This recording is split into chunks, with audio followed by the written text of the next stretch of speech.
एक महात्मा की कथा आपको सुनाऊं।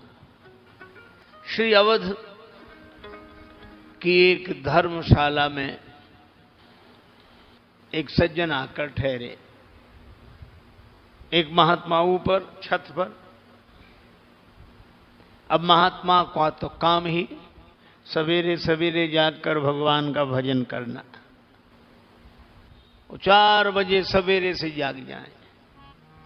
सीताराम सीताराम सीताराम सीताराम सीताराम सीताराम सीताराम सीताराम। अब महात्मा के भजन का समय और उन सज्जन के सोने का समय है। तो जब सीताराम सीताराम सीताराम कहा तो वो तिल मिलाकर उठे और कहने लगे, बड़े प्रात से संतजन करते सीताराम, इनके सीताराम ने कर दी नींद हराम। सीताराम सीताराम डांट कर बोले, बंद करो ये कीर्तन। महात्मा बोले, भैया भगवान का कीर्तन बंद क्यों करा रहे? भगवान तो सबको देते हैं, सबके कृपालु हैं। वे सज्जन कहने लगे, गलत, किसी को कोई कुछ नहीं देता और भगवान तो देते ही नहीं। भगवान दिखे तुम्हें आज तक?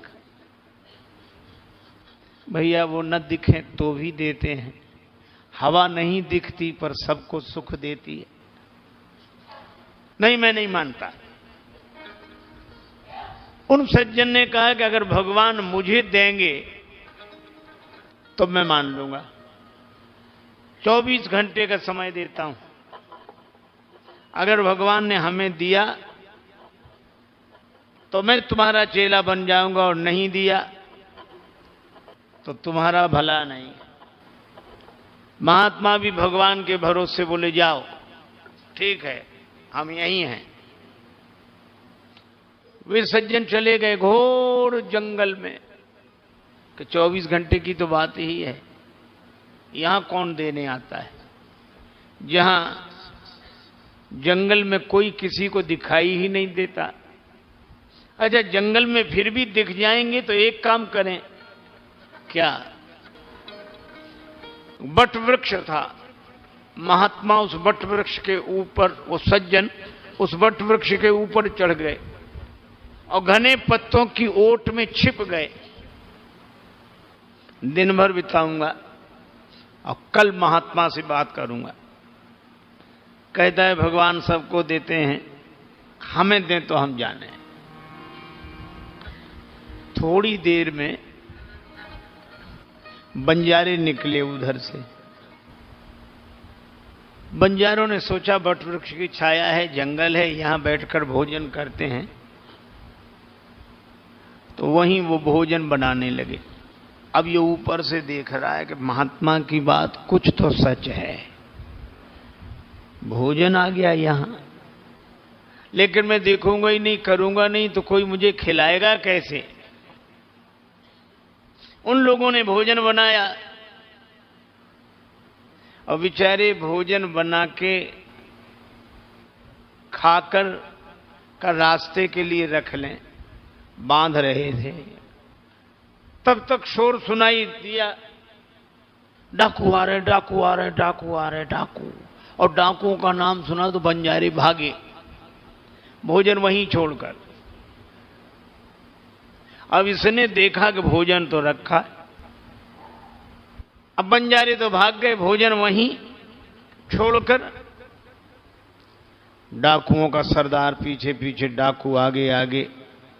एक डाकू ने कहा कि सरदार जी, बड़ा ताजा भोजन, सुस्वाद भोजन, हम लोग थके हुए हैं, सब लोग भोजन करो, आप भी भोजन करो, फिर बाद में देखा जाएगा, जो होगा सो होगा। भोजन मिला है, प्रेम से बैठकर पाते हैं। डाकुओं का सरदार बोला, धोखे में मत आना, इस घोर जंगल में भोजन कौन देकर गया? हमें लगता है कि किसी को हमारे आने की खबर लग गई है और उसने इस भोजन में जहर मिला दिया गया हो, विष मिलाया होगा, ताकि हम लोग भोजन करके मर जाएं। एक डाकू ने कहा कि सरदार, इस घोर जंगल में कौन आता है विष मिलाने के लिए और भोजन विष भरा भोजन रखने के लिए। 10वीं सरदार बोला खोजो, विष मिलाने वाला यहीं कहीं छिपा हुआ होगा।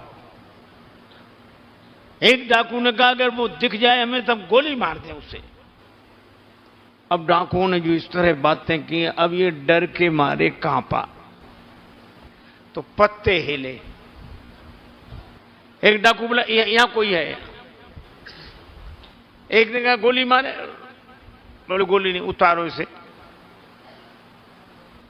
नीचे उतर कर बोला गोली मत मारो, गोली मत मारो, सुनी बोली सुभीत भरी, आकर तुम्हारा सब हुक्म बजाऊंगा, संग में रहूंगा, सेवा सब करूंगा, और जो भी कहोगे बोझ सर पे उठाऊंगा।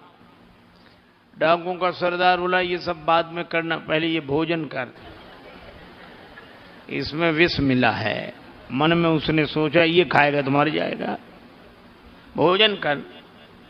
बोला भोजन तो नहीं करूंगा, मैंने निश्चय किया है भोजन नहीं करूंगा। डाकुओं को सरदार मन में सोचने ये नहीं करेगा हमको कराएगा, जरूर इसमें विष है। वो कहने लगा कि नीचे उतारा बात कह लो तुम खोटी खरी, पर कसम तुम्हारी मैं रोटी नहीं खाऊंगा। हाथ में ले बेंत, हाथ में ले बेंत। तब 10वीं सरदार बोला आज तुझे रोटी मार मार के खिलाऊंगा। 2 छड़ी लगाई, कर भोजन। किया उसने, रोते रोते किया भोजन, पर उसका कुछ नहीं बिगड़ा। 10वीं सरदार ने कहा कि तुम्हारा कुछ नहीं बिगड़ा। बोले कुछ बिगड़ेगा कैसे, इसमें कुछ है ही नहीं। फिर तुमने ऐसा निश्चय क्यों किया? का एक महात्मा ने कहा था कि भगवान सबको देते हैं। मैंने कहा मुझे देंगे तो मानूंगा। डाकुओं का हृदय परिवर्तन हो गया और वो व्यक्ति महात्मा के पास आया। महात्मा तो राम भरोसे सीताराम सीताराम सीताराम आकर चरणों में गिर गया। महाराज आप सही कहते हैं, मैं आपका चेला बनूंगा। और वही सज्जन उस संत के शिष्य बनकर बड़े उच्च कोटि के महात्मा हुए, श्री मलूकदास जी महाराज। और मलूकदास जी क्या कहते हैं? अजगर करे न चाकरी, पंछी करे न काम,